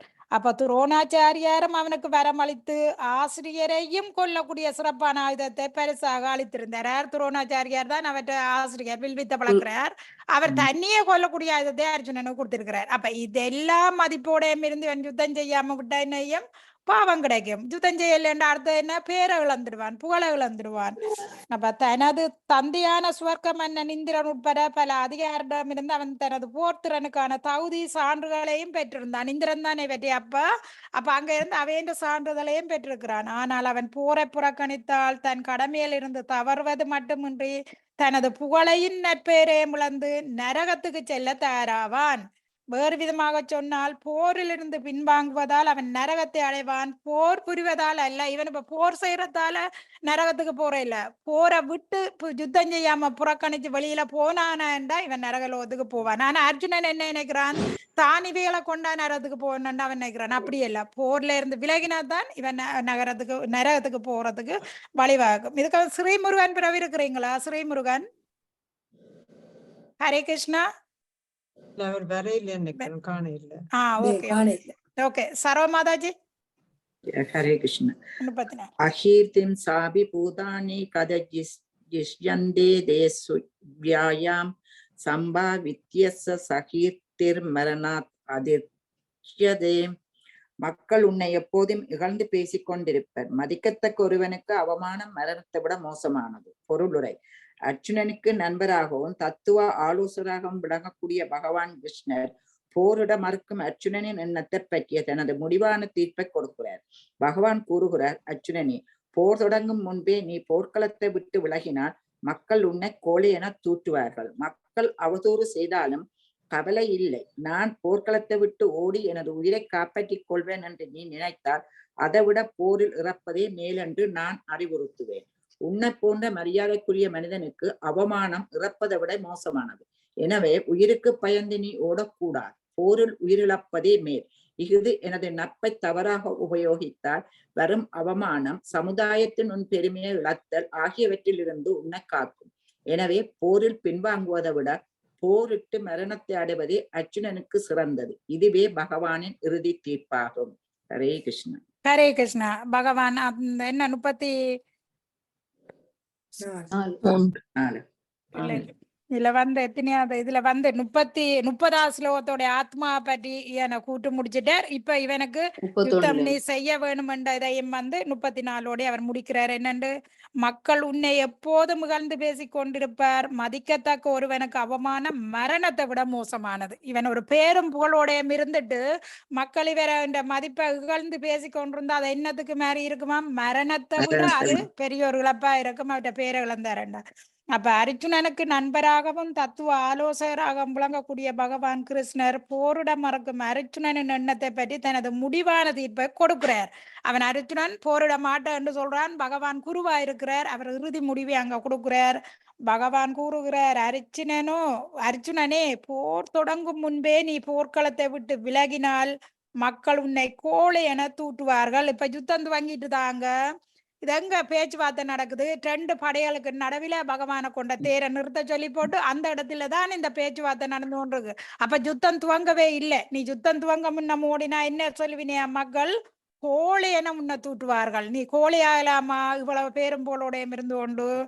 அப்ப மக்கள் அவதூறு செய்தாலும் பரவாயில்லை, நான் போர்க்களத்தை விட்டு ஓடி எனது உயிரை காப்பாற்றிக் கொள்வேன் என்று நீ நினைத்தால் அதை விட போரில் இறப்பது மேல் என்று நான் அறிவுறுத்துகிறேன். இப்ப பகவான் சொல்லுகிறார், நீ விட்டு ஓடுறதை விட நீ போரில் இறந்து போ, அது நல்ல மட்டும் நான் உனக்கு சொல்லுகிறேன் என்று பகவான் அங்க சொல்றார். அப்ப உன்னை போன்ற மரியாதைக்குரிய மனிதனுக்கு அவமானம் இறப்பதை விட மோசமானது. பாருங்க, ஒரு மரியாதையோட இருக்கிறவன் அந்த அந்த மரியாதை இழந்து அப்படி இருக்கும், இறக்குறதை விட ஒரு மோசமான செயலா தான் அங்க இருக்கும். எனவே உயிருக்கு பயந்து நீ ஓடக்கூடாது. உயிர் இழப்பதே மேல். இது நடப்பதை தவறாக உபயோகித்தால் வெறும் அவமானம் சமுதாயத்தில் உண்மை பெருமை இழந்தவன் ஆக்கியவற்றில் இருந்து உன்னை காக்கும். நீ இதை என்ன செய்யணும்? நீ இந்த சண்டையை செய்யணும், தவறாமல் நீ இந்த யுத்தத்தை விட்டு என்று சொன்னா பெரும் அவமானத்துக்கு போவ. அப்ப எனவே போரில் பின்வாங்குவதை விட போரிட்டு மரணம் அடைவதே அர்ஜுனனுக்கு சிறந்தது. இது பகவானின் இறுதி தீர்ப்பாகும். நீ யுத்தம் செய், இதுல இருந்து நீ விலகினியோ நீ மரணத்தை விட மேலானது ஒன்றும் இல்லை என்று பகவான் அங்க சொல்லுகிறார். ஓகே, மாதாஜி. ஹரே கிருஷ்ணா. 35. ஹரே கிருஷ்ணா. ஹரே போல். பத்யாந்த் ரணாத் உபரதம் மம் சயந்தே ஸ்வாம் மகாரதா ஜே ஸ்வாம் சத்வம் பஹீமதோ பூதத்வா யாஸ்யசி லாகவ. உன்னுடைய பெயரிலும் புகழிலும் பெருமதிப்பு கொண்டிருக்கும் மிகச்சிறந்த போர் தலைவர்கள் நீ பயத்தால் போர்க்களத்தை விட்டு விலகி விட்டதாக எண்ணி உன்னை முக்கியத்துவமற்றவனாக கருதுவர்.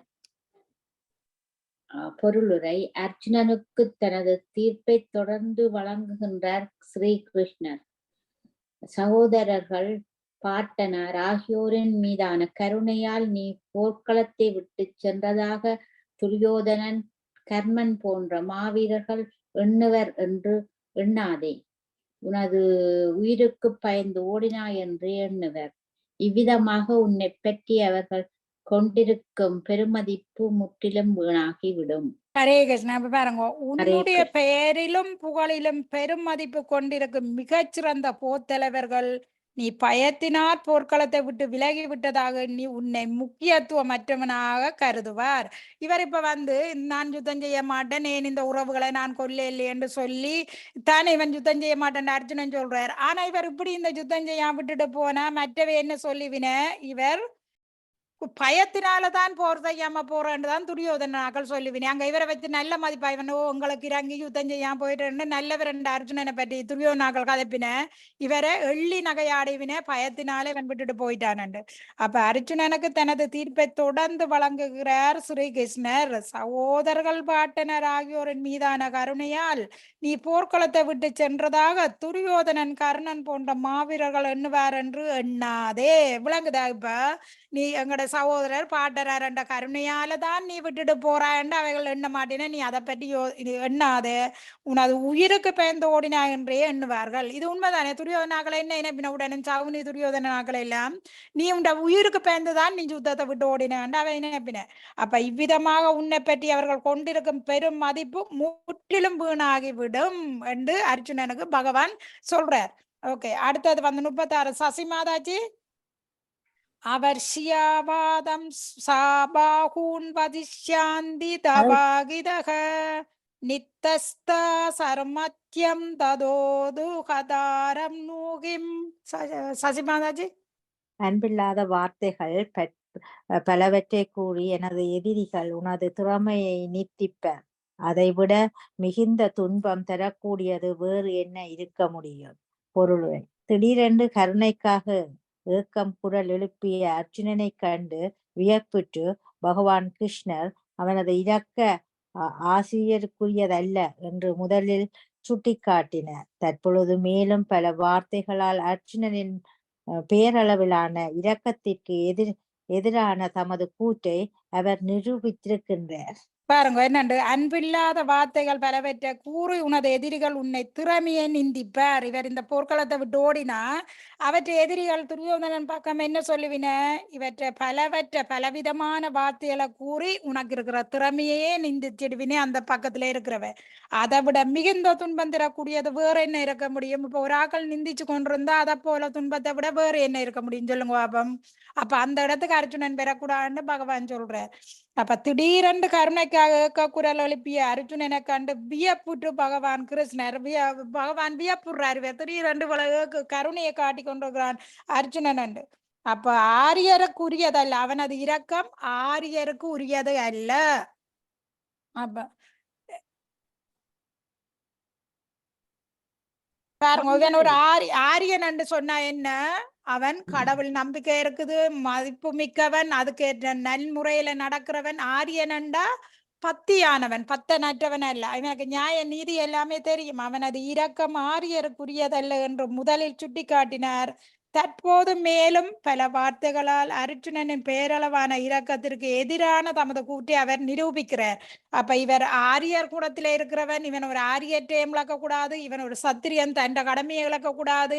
இவன் தண்ட கடமையை இழந்து போனான்டா எதிரிகள் இவனை தூற்றுவின, அதை விட வேற துன்பம் எதுவுமே இருக்க முடியாதுன்னு பகவான் விளக்கி கொண்டிருக்கிறார்.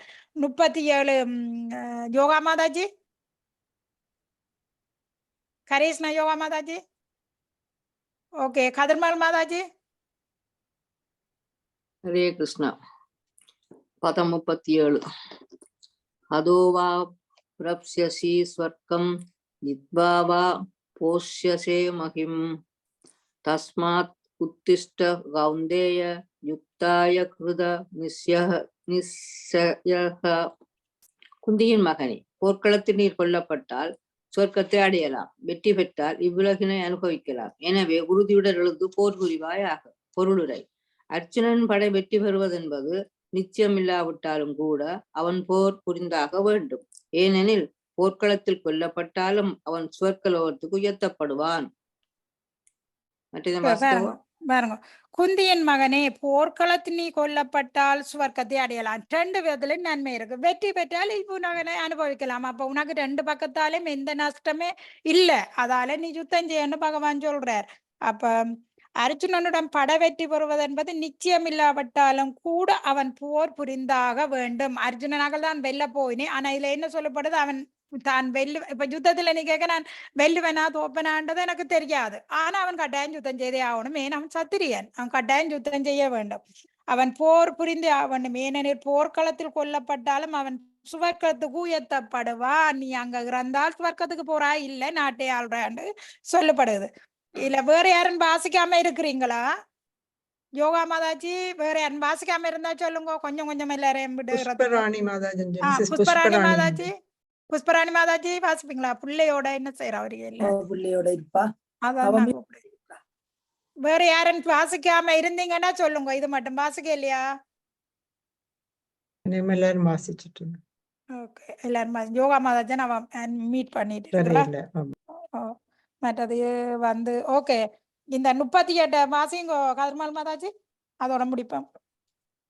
38. சுகதுக்கே சமே கிருத்வா லாபாலாபௌ ஜயா ஜயௌ ததோ யுக்தாய யுஜ்யஸ்வ நைவம் பாபம் அவாப்ஸ்யசி. இன்ப துன்பம், லாப நஷ்டம், வெற்றி தோல்வி இவற்றை கருதாது போருக்காக போர் புரிவாயாக. அவ்வாறு செயலாற்றினால் என்றும் நீ பாவ விளைவுகளை அடைய மாட்டாய். பொருளுரை: தற்போது பகவான் கிருஷ்ணர் அர்ஜுனன் போருக்காக போர் புரிய வேண்டும் என நேரடியாக கூறுகின்றார். ஏனெனில் கிருஷ்ணர் அப்போரினை விரும்புகின்றார். கிருஷ்ண உணர்வின் செயல்களில் இன்ப துன்பம், லாப நஷ்டம், வெற்றி தோல்வி இவை கருத்தில் கொள்ளப்படுவதில்லை. அனைத்தும் கிருஷ்ணருக்காக செயல்பட வேண்டும் என்பது உன்னத உணர்வாகும். எனவே பௌதீக செயல்களின் விளைவுகள் இங்கு இல்லை. சத்வகுணத்திலோ ரஜோகுணத்திலோ ஒருவன் தனது புலனுணர்ச்சிக்காக செயற்பட்டால் நல்ல அல்லது தீய வினைகளுக்கு உட்பட்டே ஆக வேண்டும். ஆனால் கிருஷ்ண உணர்வின் செயல்களில் தன்னை முழுமையாக அர்ப்பணித்தவன் அதன்பின் சாதாரண செயலின் நியதிப்படி யாருக்கும் கடன்பட்டவனாகவோ கடமைப்பட்டவனாகவோ இருப்பதில்லை. ஸ்ரீமத் பாகவதம் அதாவது 11:5 கூறுகின்றது, தேவர்ஷி பூதாத்த நிருணாம் புத்ரூணாம் ந கிங்கரோ நாயம் ருணிசராஜன் சர்வாத்மனாயக சரணம் சரணம் கதோ முகுந்தம் அப்படியே அப்படியே நில்லுங்கோ என்ன கர்மால் மாதாஜி, அப்படியே நில்லுங்கோ. சசி மாதாஜி தான் முடியுங்க, நீங்களும் பாச்ச கொஞ்சம். சசி மாதாஜி எல்லா கடமைகளையும் விட்டுவிட்டு முகுந்தனான கிருஷ்ணனிடம் இவன் ஒருவன் முழுமையாக சரணடைகின்றானோ அவன் தேவர்கள், முனிவர்கள், பொதுமக்கள், உறவினர், மனித சமுதாயம், முன்னோர் என எவருமே கடமைப்பட்டவனோ கடன்பட்டவனோ ஆக மாட்டான்.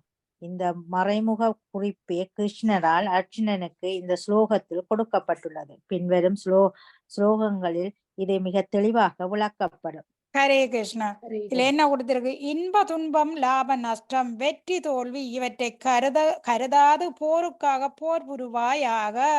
பாருங்க, நாங்களும் இப்படித்தான். நாங்க என்ன செய்யறோம்? எங்க லாபம் கிடைக்கும் அல்ல எங்க சந்தோஷம் கிடைக்கும், நாங்க யாரும் துன்பத்தை விரும்புறோமா தோல்வியை விரும்புறோமா? எதையுமே நாங்க விரும்புறோம் இல்லை.